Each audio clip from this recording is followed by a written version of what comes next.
Hi, everyone, and welcome to another episode of the Collector Car Stories podcast here on collectorcarcanada.ca. Today we have one of my new car friends. His name is Shawn. Shawn, thank you for joining us today. What we're going to do is we're going to hear a couple of stories from Shawn, and then as you might have gathered, we're sitting in front of one of Shawn's garages, I'll say.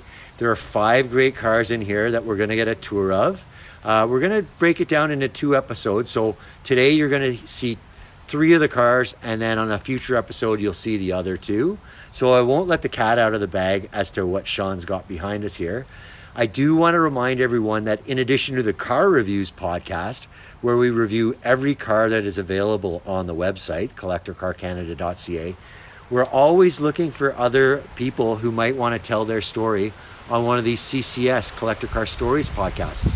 So if you're such a person and you've got a great car or collection of cars to tell us about, we got blessed with a windy day today, or a car story or a road trip, something like that, hit us up. You'll see a contact us page on every page of the website, collectorcarcanada.ca, or our email address is admin@collectorcarcanada.ca. And here we're going to start on to the 87 Mustang GT hatchback. And as I was saying to you, Shawn, how I like the cars typically from about when I got my license.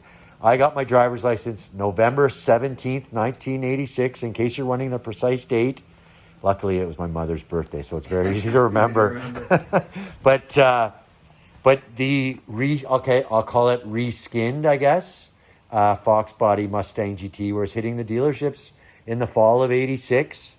So yeah, I've always, despite having owned a 90 in the past, if I'd had the choice to get an 87, I would have, but I had the 90. But yeah, 87 Mustang GT, definitely one of my favorites. Tell us a bit about this one. Well, I think I'm a little bit older than you, so I was driving a few years before that. But yeah, when I started in the car business, this is the cars that were out, and I loved Mustangs. Sure. And I love the Fox Body cars. I was very familiar with them, and when they freshened them in 1987, I just thought, wow. Yeah. You know, it was just a fresh, new look.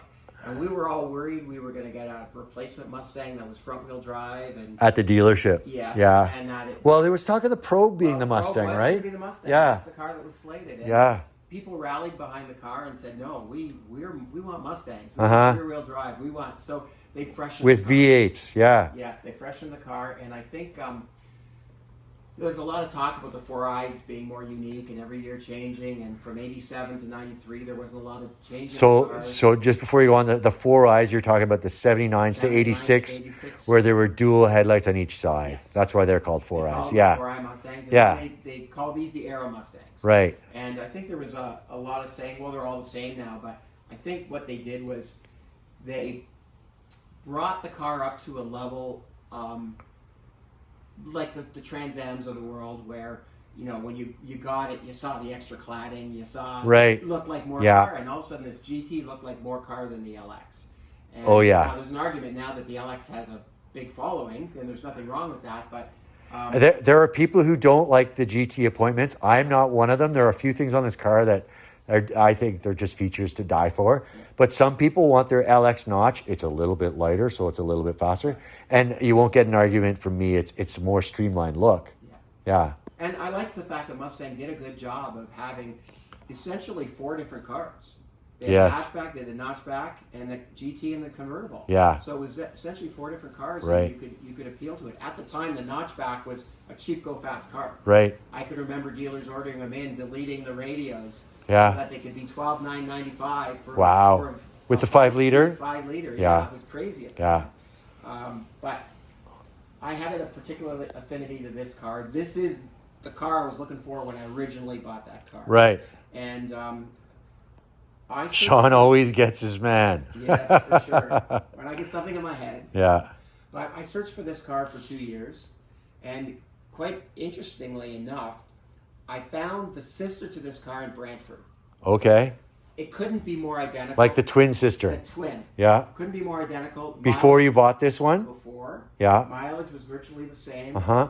I was very close to buying it, and the guy got cold feet. Okay. decided I can't part with my car. I just had one of those about 3 weeks ago. Yeah. So it was disappointing because No, people, it was not an auction car. It was one of our concierge locator services cars, where we had a buyer lined up, and it happens sometimes. People don't realize how attached they are until push comes to shove and they think they're selling it. And what I was really looking for was an unmolested Fox body Mustang. Right. And not easy to find. That is very difficult Yeah. to find. And even the ads, everybody wants to tell you about all the performance mods done to the car. Right. I wasn't interested in that. I wanted a straight, clean car. And so it was a good 2-year search. And then when I came across this car in Pennsylvania, and I met the gentleman who owned it, he was the second owner. He had it for close to 20 years. It was the right car. It checked all the boxes. The history was there for the car. And it was really a clean car. So I picked it up, and it was kind of ironic. It was the sister car to the It is funny, yeah. But it's just been a wonderful car. So I'm going to move around the other side of the car from you are, work my way to the rear of it. I'm going to be a bit self-indulgent and point out some of the features about this car that I just love. And I'm going to start with, the flush-mounted headlights. As Shawn was mentioning, it had the 4-eye front before. And flush mounts were just kind of starting to appear in the 86 and 87 model year. I think it's fair to say that Japanese cars had them first, generally speaking. And then the round fog lights below. I just thought that was neat because it was pretty unique. Most fog lights were kind of a standard rectangle shape. And a lot of fog lights in those days were aftermarket. And if you could find the right...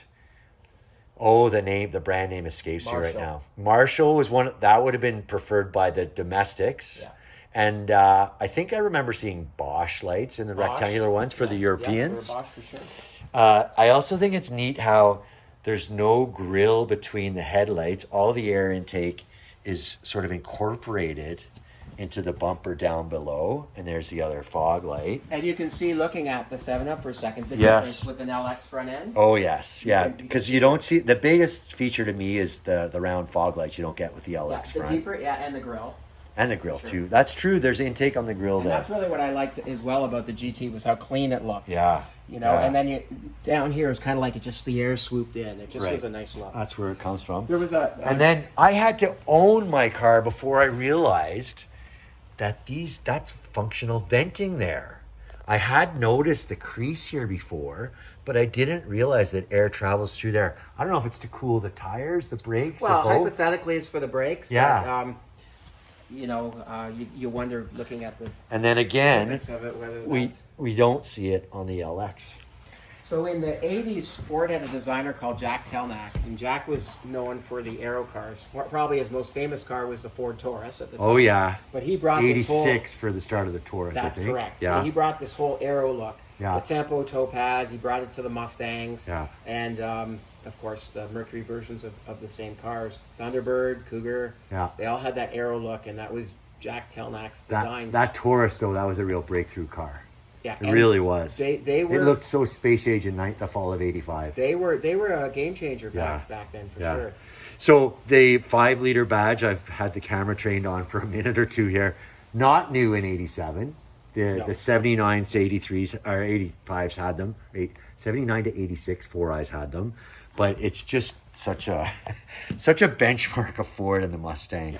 I'm not sure if we saw that before '82. I defer to you on that. Yeah, I know we had it on 4-eyes, but maybe not right away. Yes, I believe '82 was the first year, but I could stand to be corrected on that. That's what's there fun were a lot about of engines that weren't 5 liters back then. Sure, that's what's fun about recording ourselves. All the armchair quarterbacks can critique us in the comments, so we can't wait to read your comments. And then this, I guess we'll call it cladding, or the skirt with the Mustang GT kind of embossed into the lower skirt. And of course, you can buy decal kits to highlight those letters. I kind of prefer the way you've left it, the stock look. I agree. The back bumper had the same thing too. Yeah, that's right. You see a lot of them where people have put the decals on, which is great if that's what they like. I don't like telling people what they should do with their cars. And again, we've got this opening of the rear wheels for some cooling. And then we call these turbine wheels. it's interesting to me, Shawn, that you still have the original turbines. I know you're trying to keep this car stock, but I only say that because I know these to be 15-inch wheels. That's right. And it's hard to find tires in 15-inch size. You know what? And I have Tiger Paws on this. The other Royal Tiger Paw. BFGs. Yeah. I see a lot with BFGs, yeah. BFGs are a good tire, too. I do like the BFGs. I found some of them got a little hard as they got older, but sure. I mean, you are pretty limited. Yeah. And those are the same wheels that the 7-Up Mustang came with. Right. Yeah, I did notice that they weren't the stock wheels. Yeah. And then some people can't stand these tail lights. They're my favorite. 35 years plus later, I just can't get enough of them. I still love them. I know people call them cheese graters, and I'm fine with that. Do you have a nickname for them? You've probably heard cheese grater before. No, I've heard that. I don't. I just, again, I think it differentiates the look of the GT. Yeah. And the other thing that really changed were the seats and the materials. Right. So in the first couple years, you couldn't get those seats in an LX, and then I believe it was '89 they put the seats in the 5-liter LX. I'm just gonna wander over back to the 7-Up car to show the difference between the tail lights. And as I say, I know there are people who don't like what I'm calling the cheese grater look, and they put the LX tail lights onto the GT cars. You've probably seen that before. The taillights on the LX were used on a lot of base Mustangs too. So yeah, the 4-cylinder ones. Yes. Yeah. For several years too, different variations of that same light. And the other thing I see going the opposite direction, this spoiler with the air flow through, I see LX 5-liter Mustangs with the flow through spoiler. Well, the LXs had a flat spoiler. Right. And the convertibles had the rack. People love to put the GT spoiler on the LXs. Yeah. I've noticed the same. Yeah. Convertible had the rack because there was really no trunk space. So if you wanted to take anything, you needed something to strap it onto. Now you believe I love this car, just the details I spat out. And my Porsche friends probably can't believe their ears talking about how excited I am about this 1987 Mustang. I'm a Porsche guy too. Yeah, we've talked about that. We're not going to look at Porsche today, but we've talked about it. Another look at that vent work with some air travel through to the wheels. I don't know if you can get a look at the seats, but... Would you call that tweed? Well, I think they call it tweed. To me, the first time I saw it, I thought it was almost plaid, but I just loved it. Was unique and new. You never saw that material in a Mustang before, and I just thought it was I really quite cool. Like it now, too. The car I had was a convertible. I think I mentioned that. So mine were the same seats you have in your 7-Up without the fabric. Yeah. Now, they did come as red again. I don't think the red wore the tweed quite as well as the gray. I have seen in a black car, Scott, in case you're watching, I'm thinking of you. One of my buddies at the time, his parents bought him a new Mustang GT when he was 17 years old. I guess he was only 16 when he got it, actually. By the time I rode in it, he was 17. But he had a black, which would have had a red stripe originally. He changed the stripe to a gray stripe, which looked really cool. But there was it was a gray seat, much like this one. Smaller headrest, I think, same headrest here. It was later the headrest got smaller. These were till 89. Yeah. Those are the big headrests I was talking about before, which for some reason I always really liked. But the seats in the 87 I'm talking about had more red trim in them. But the red wouldn't suit your car because it was a red stripe car. This is not. There isn't any red in this car. On the white cars, the black cars, gray cars, you would see it, but the lighter gray, not. So when I talk about the red stripe, I'm talking about where this car is blue, and as Shawn was saying earlier, the 87 and 93 cars were all in all pretty similar. There are some differences year to year, but they dropped the contrasting stripe, I think in 90 or 91. Do you know? I think 90. 90. I think so too. Yeah. Now it's interesting. People have come up to me and say, "Oh, you changed the stripe. It should be red." I go, "No, it's blue. Though it never came red." Yeah. But the option sheet was optional which color to get a red. You chose on certain colors, and on the gray silver cars you could get a blue stripe, which I think suited the car better. I think I feel like I saw more of blue stripe, but I have seen red as well. Yeah. Red was in general. For that year, there was more reds, but I think on this color, blue was the more popular color. Sure, suits it. Okay. One thing I didn't point out is the sunroof. Now, despite what people might think, I call this in layman vernacular pop-top sunroof. Flip-up open-air roof, that's what Ford called it. And at the time, there were people chopping the roofs of their non-sunroof cars, and they got pop-top sunroofs. And I was surprised that this was the stock sunroof. Yeah. But can this whole glass panel be removed? Yes. Okay. So. And if I had my druthers, I would have got a T-top car. Because 87 was the last year for a T-top car. So it's really the only era car. Only 1 year, eh, for the reskins? Having said that, there's a very limited number of 88s because what they did was they used the rest of the sunroofs up. So some real early builds, 88s might have a T-top. Yeah, but just to get rid of them. Yeah, but they didn't continue it after that. Yeah. And so for that reason, I would have liked a T-top car. T-top cars are noisier, they leak. Like the rattling's crazy, but it just... There's something about them. The collectability, and they're just kind of cool for the air. Yeah, there's something about them. All right, so we've covered your two Mustangs. Now we're going to get to... Well, first I'll show off the great art on the rear of this car. Look at those hats. I was making the pitch earlier for people guesting as CCS... On the CCS podcast, you get a hat if you are guests. So we just gave Shawn those hats, and he's got a really lovable young son, so I left a hat for his son as well. So now we've got something that's slightly earlier. I know this to be a 1983 Mercury Capri. It's got that same 5-liter badge I was showing, but not from the Ford family, a Mercury. And if I remember correctly, when Ford reskinned the Mustang for 87, there was no reskinned Capri. Is that right? That's right. Okay, why don't you tell us a little bit about this one, please, Shawn? For sure. So the Capri, the heritage of the Capri was originally a European Ford. So in the late 60s, Ford built a Capri made out of Germany, and then he brought it to North America as well. And it was really a great little rally car, kind of continuation of that pony car feel to it. Right. And just a fun car to drive. And it went through a few progressions. It went to the Capri 2, got a little bit better, and 78 was the last year for the Capri 2. Right. 79. So that's just before the Fox body started in 79 for Mustang anyway. That's right. Yeah. That's right. And so in 79, when the Fox body Mustang came out, back then, Mercury usually got a version of the Ford. And so they rebadged the Capri on the Fox body Ford platform, or Mustang platform. And this is an 83, so it came out in 79. It's the fourth model year. And a few significant changes.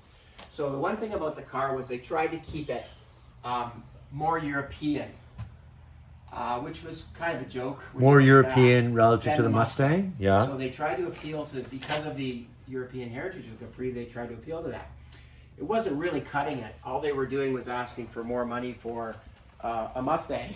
Basically, in most like a higher retail price, in other words. Yeah. For just a different version of a Mustang. Sure. So in 83, they made a couple changes. Most notably, they went to this bubble back hatch window. Yes. Which I know I got you at the front of the car there, but...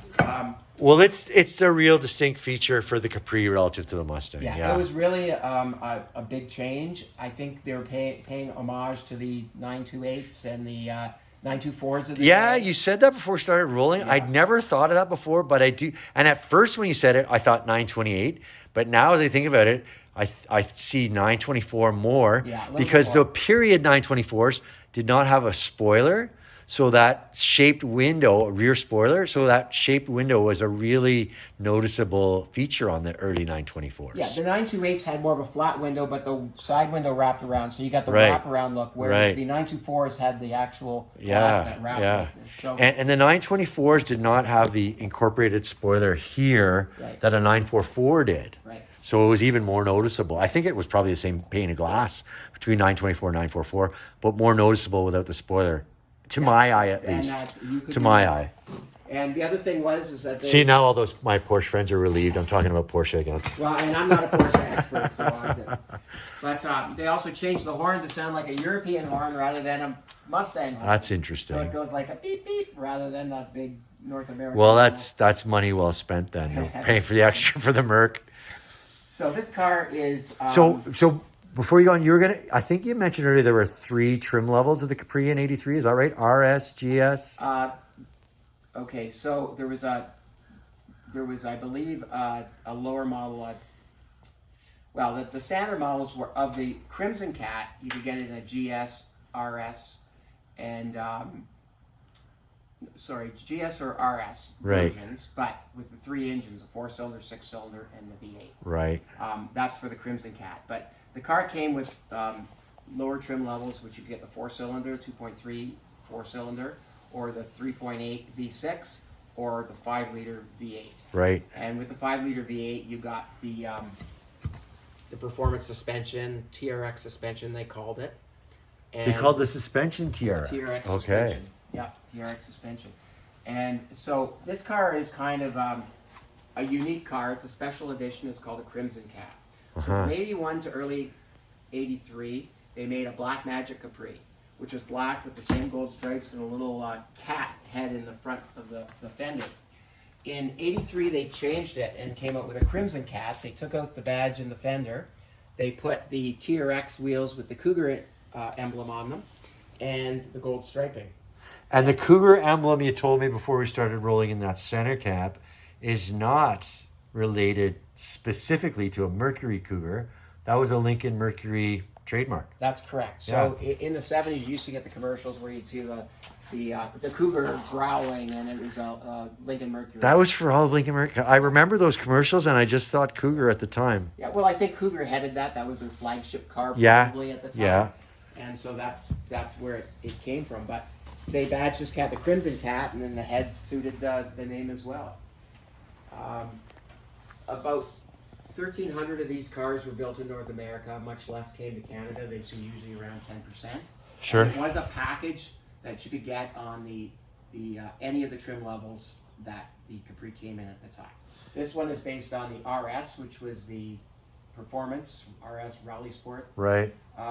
Don't let a Camaro guy hear you say that. I know, but it's true.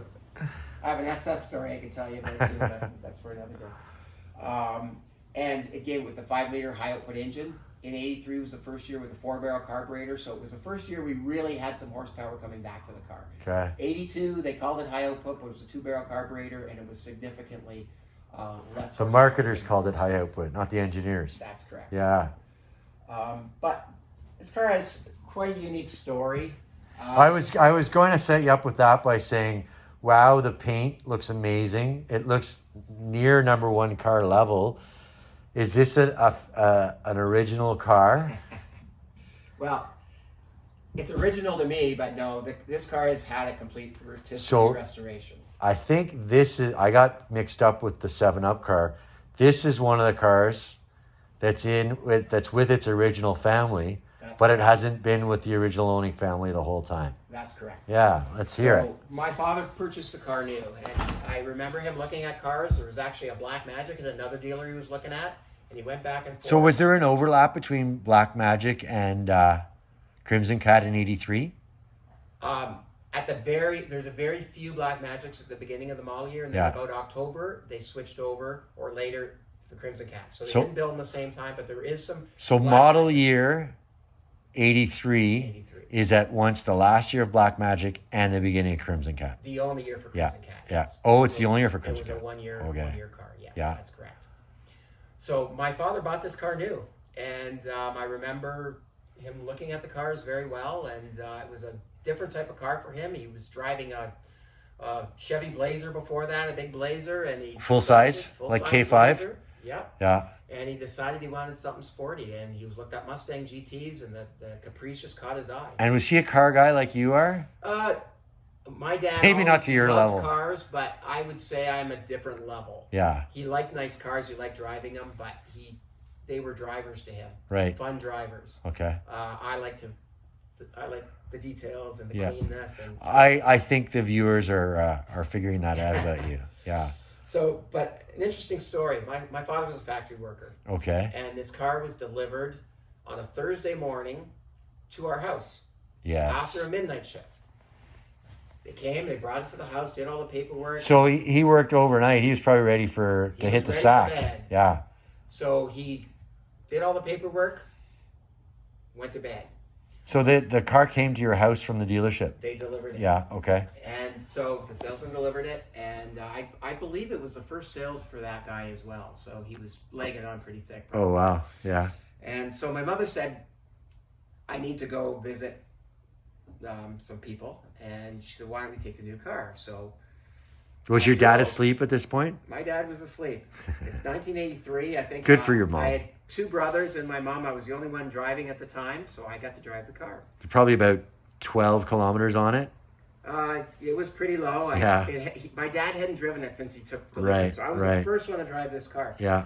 And we went probably about 20 kilometers in the drive, and I had to take a right-hand turn into a driveway, and I'm on a highway that's doing 80 kilometers an hour speed limit. Right. And I have my signal on, and as I'm ready to turn, I just catch this big 60s Impala coming up behind me at speed. This thing was barreling down the road. 20-year-old beater at the time, I guess. And not even paying attention, and I'm thinking, I better get moving and make this turn. And as I started turning, he passes me on the soft shoulder on the right. Oh, wow.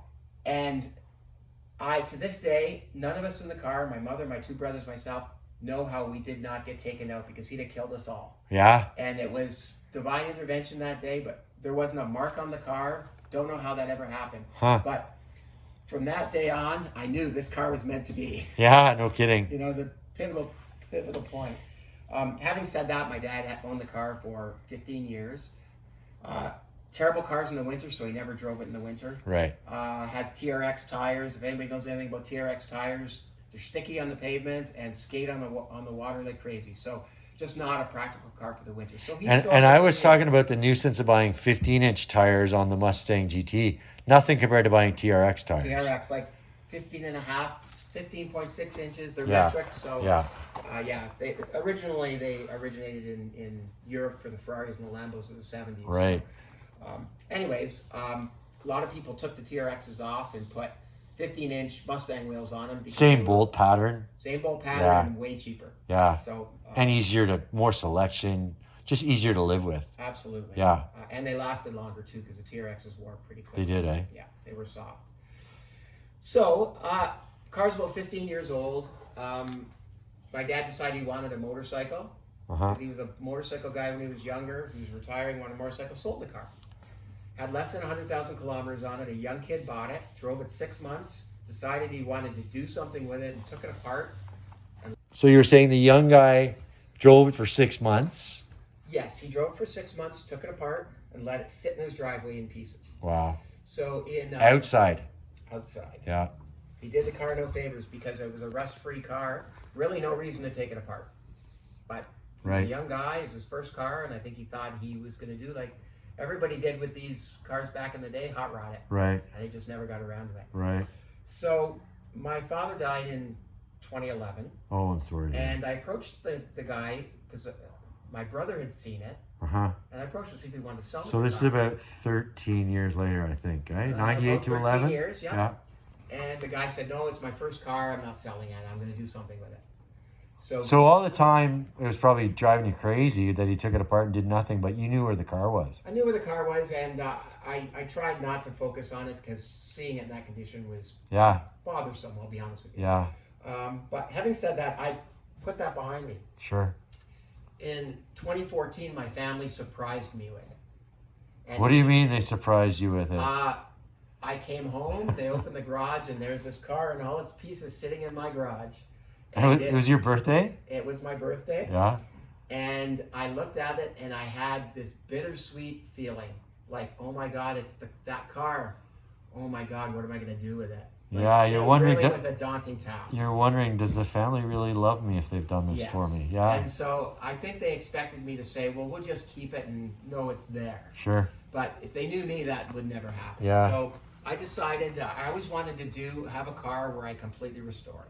So this is 2 or 3 years after your father passed away. This was 3 years. So it's kind of a chance to have your father's legacy. Exactly. Yeah. So I decided to take it to a professional restoration shop, and over a period of a year, we completely did a rotisserie restoration and put it back. And I spent countless hours finding parts and searching parts, like for instance the TRX wheels. Yeah.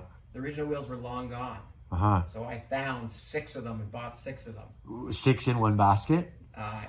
6 from the same person? No.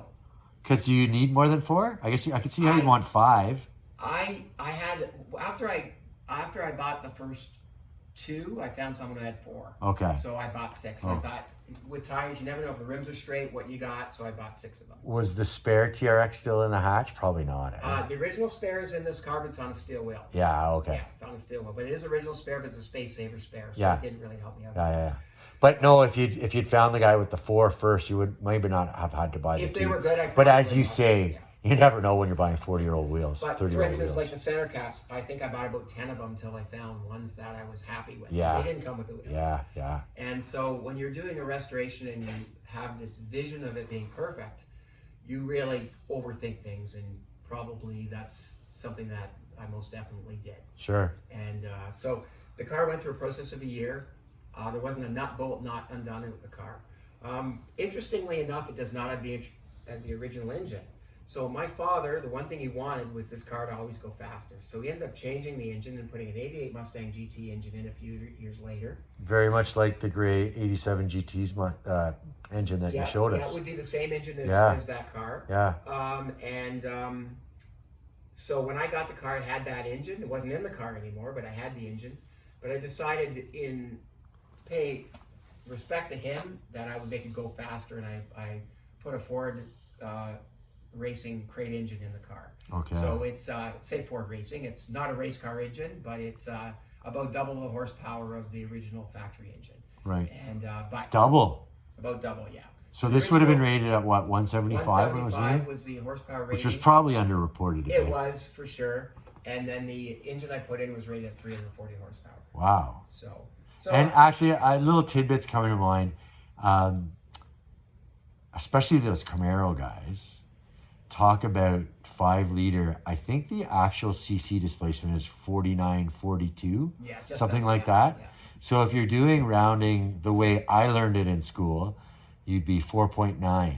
But that would not be as catchy for the 5.0 badges on the side and the lore and the legend of a 5-liter Ford.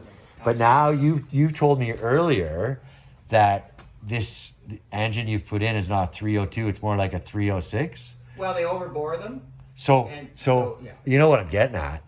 It really is an authentic 5-liter. Yes, you're right. So the car's been done now for 9 years. Just thoroughly enjoyed it. Yeah. And low budget restoration, right, Shawn? You wish? I wish. I think we've got to mention this. Just before we started rolling, when Shawn was giving me a tour of the 5 cars we're looking at today, he told me that he had noticed a past seller this season, I think it was in August, who sold a DeLorean on our website for a client. It wasn't owned by the shop, but the shop uses the business name as its username on our website. So you knew the seller of that DeLorean to be the same business as Restored. Yes. And did this fantastic paintwork. We'll give him a plug. People can see his username on our listing for the DeLorean anyway, because we've only sold 1 DeLorean so far, and we keep the listings up in perpetuity. So way to go, JP at Clear Customs in Dunnville, I think it is. Yes, and they do wonderful work. They're really craftsmen. Yeah. For sure. Good. But yeah, it would have been a labor of love, I'm sure. It's tough to work with a budget for a car like this, especially considering what you've described you started out with. But you've come out with a really solid finished product, and it's probably something you're going to keep. Oh, for sure. This is a keeper. You know, people say, well, why would you do that car? I think when you make a decision, there's always sentimental value. Oh, yeah. And it was a limited edition car, so that maybe made me feel a little bit better about doing it. But at the same time, it was my dad's car. Yeah. And, my family looks at it like it's a legacy car. A little part of them that's still here, yeah. Exactly. I think that's really neat. Yeah. Okay. Fabulous. Okay. We want to thank you for spending some time with us this afternoon. Anything you want to close with that we have left out? No, it's a pleasure, Dave. I'm glad you had the chance for you to come down. And me too. Love to talk about cars. Could talk all day, as we know we've been at it a few hours. Yeah, we have. But